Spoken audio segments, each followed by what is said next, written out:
നമസ്കാരം. കഴക്കൂട്ടത്ത് കഴിഞ്ഞ കുറേ കാലമായി ജനം അനുഭവിച്ചിരുന്ന ഒരു ദുരിതത്തിൽ നിന്ന് ശാപമോക്ഷമുണ്ടാക്കിയ കൗൺസിലർ പ്രശാന്തിന് അഭിനന്ദനം. കഴക്കൂട്ടം വഴി സഞ്ചരിച്ചവർക്കറിയാം, AJ ഹോസ്പിറ്റലിൻ്റെ അടുത്തായിട്ട് ദേശീയപാതയിൽ വാട്ടർ അതോറിറ്റിക്കാർ എടുത്തൊരു കുഴി പൈപ്പിടാൻ വേണ്ടി. ആ കുഴി എന്ന് പറഞ്ഞാൽ കറക്റ്റ് തീരദേശത്ത് നിന്ന് വരുന്ന ആറാട്ടുവഴി റോഡ്, AJ ഹോസ്പിറ്റലിൻ്റെ തൊട്ടടുത്തൂടെ, ആ റോഡിലൂടെ നിരവധി പേരാണ്, അത് സ്കൂളിൽ പോകാൻ, അല്ലെങ്കിൽ ടെക്നോ പാർക്കിലെ ജോലി, മറ്റ് ആവശ്യങ്ങൾക്കെല്ലാം ഓഫീസുകളിൽ പോകാൻ നിരവധി പേർ ദൈനംദിനം കടന്നു വരുമ്പോഴാണ് ആ റോഡ് വന്ന് ഇറങ്ങുന്നിടത്ത് ഈ കുണ്ടും കുഴിയുമായി, അല്ലെങ്കിൽ വലിയ കുഴികൾ തന്നെ അവിടെ ഉണ്ടായിരുന്നു. അതിൻ്റെ അടിസ്ഥാനത്തിൽ കഴക്കൂട്ടം ജംഗ്ഷനിൽ നിന്ന് വരുന്ന വാഹനങ്ങൾ, ദേശീയപാതയിലൂടെ പോകുന്ന വാഹനങ്ങൾ, ഇതെല്ലാം കൂടി ഗട്ടറിൽ വീണ് വീണ് അവിടെ മുഴുവൻ ട്രാഫിക് ബ്ലോക്ക് ആയിരുന്നു. അതിനാണ് കഴിഞ്ഞ ദിവസം ഒരു പരിഹാരം ഉണ്ടായിരിക്കുന്നത്. അതായത് ജനങ്ങൾ പരാതിയായിരുന്നു. ആ ഒരു വാർത്തയെ സംബന്ധിച്ച് അടുത്ത ദിവസം ചിത്രീകരിക്കാൻ ഇരുന്ന സന്ദർഭത്തിലാണ് അത് പരിഹാരം ഉണ്ടാക്കിയത്. അത് കണ്ടപ്പോൾ നല്ല പ്രവൃത്തി ചെയ്താൽ, അല്ലെങ്കിൽ നാടിന് ജനങ്ങൾക്ക് ഗുണമുള്ള പ്രവൃത്തി ആര് ചെയ്താലും അത് നല്ലതെന്ന് തന്നെ പറയണം. കാര്യം ഈ ദേശീയപാത, അതിൻ്റെ പ്രവർത്തനങ്ങൾ നടത്തേണ്ടത് ദേശീയപാത അതോറിറ്റിയാണ്. ദേശീയപാത അതോറിറ്റിയുടെ ഓരോ പ്രദേശം, ഓരോ സ്ട്രെച്ച്, ഓരോ കരാറുകാരാണ് ഇത് എടുത്തിട്ടുള്ളത്. എനിക്കൊന്ന് RCR അങ്ങനെ ഏതൊരു കമ്പനിയാണ് ഈ കഴക്കൂട്ടം പ്രദേശത്തുള്ള ഈ സ്ട്രെച്ച് എടുത്തിട്ടുള്ളത്. അവർ ചെയ്യേണ്ടിയിരുന്ന പ്രവർത്തനങ്ങളാണ് അത്.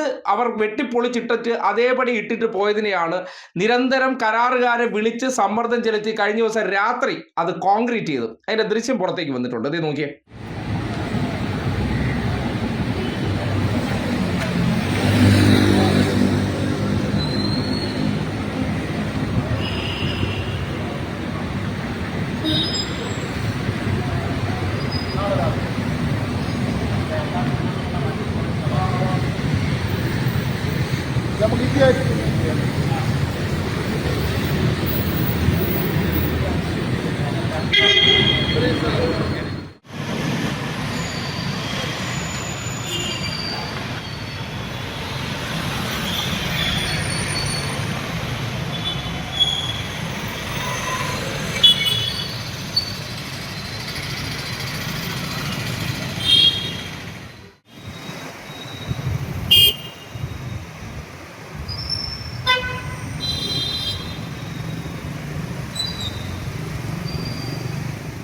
കണ്ടല്ലോ. പക്ഷേ രാവിലെ ഇന്നിപ്പോൾ അവിടെ പോയി കണ്ടപ്പോഴത്തേക്കും അതിലൊരു റിക്വസ്റ്റ് ഉണ്ട്. ഏതെങ്കിലും ഒരു കാര്യം ചെയ്യുമ്പോൾ അത് കംപ്ലീറ്റ് ആയിട്ട് അത് ഫിനിഷ് ചെയ്യേണ്ടിയിരുന്നു. കാര്യം അത് മനസ്സിലാക്കുന്നത് റോഡ് മുഴുവൻ അടച്ചാലേ അത് കംപ്ലീറ്റ് ആയിട്ട് ഫിനിഷ് ചെയ്യാൻ പറ്റൂ എന്നുള്ള സാഹചര്യം ഉണ്ടായിരുന്നുള്ളൂ. രണ്ട് സൈഡിലും ഗതാഗത ക്രമീകരണം ഏർപ്പെടുത്തിയാണ് അവിടെ എന്ത് ചെയ്തത്, ഇത് കോൺക്രീറ്റ് ചെയ്ത്. സർവീസ് റോഡ് രണ്ടിലും വാഹനങ്ങൾ വന്നിട്ട് ഈ കുഴി വീണിട്ട് പോകുന്ന അവസ്ഥയ്ക്ക് ഒരു പരിഹാരം ഉണ്ടായിട്ടുണ്ട്. പക്ഷേ അതിൻ്റെ സെൻട്രൽ പാർട്ടിലായിട്ട് ഇപ്പോഴും ബാക്കി കിടപ്പുണ്ട്. അതുകൂടി എന്ത് ചെയ്യണം. കാര്യം ഇതുവഴിയാണ് വളഞ്ഞു പോകേണ്ട സാഹചര്യം ഉണ്ടാകുന്നത്. കാര്യം നേരെ തീരദേശത്തേക്ക് പോകാനോ, അല്ലെങ്കിൽ പല വാഹനങ്ങളും വന്ന് വളഞ്ഞ് തിരിച്ച് സിറ്റിയിലേക്ക് പോകുന്ന സാഹചര്യം ഉണ്ടാകുന്ന റോഡിന്റെ ഒരു പ്രധാനപ്പെട്ട വളഞ്ഞു പോകാനുള്ള പോയിന്റ് ആണ്. അപ്പോൾ അതുകൂടി ചെയ്യേണ്ടതുണ്ട്. എന്തായാലും ഓരോ ജനപ്രതിനിധികളായിട്ടുള്ളവർ ചെയ്യേണ്ട കാര്യം ആ നാട്ടിലെ ജനങ്ങൾക്ക് വലിയ ബുദ്ധിമുട്ടുണ്ടാകുന്നതിന് അടിയന്തരമായിട്ടുള്ള പരിഹാരങ്ങൾ ഉണ്ടാക്കി കൊടുക്കുക എന്നുള്ളതാണ്. ഇതിപ്പോ വാർത്ത കൊടുത്താൽ എന്ത് കാര്യത്തിലും ആണെങ്കിൽ ഇത്രയും കാലം കണ്ടില്ലേ എന്നുള്ള ചോദ്യം ചോദിക്കുന്നിടത്ത് പ്രശാന്ത് വന്നതിന് ശേഷം അങ്ങനെ ഒരു ഇടപെടൽ നടത്തി ആ പ്രവൃത്തി ചെയ്തു കൊടുക്കാനുള്ള കാര്യം, ജനം ബുദ്ധിമുട്ടുന്നുണ്ടെന്നുള്ള നിരവധി പരാതികൾ കൗൺസിലടുത്ത് ചെല്ലുന്നുണ്ടായിരുന്നു.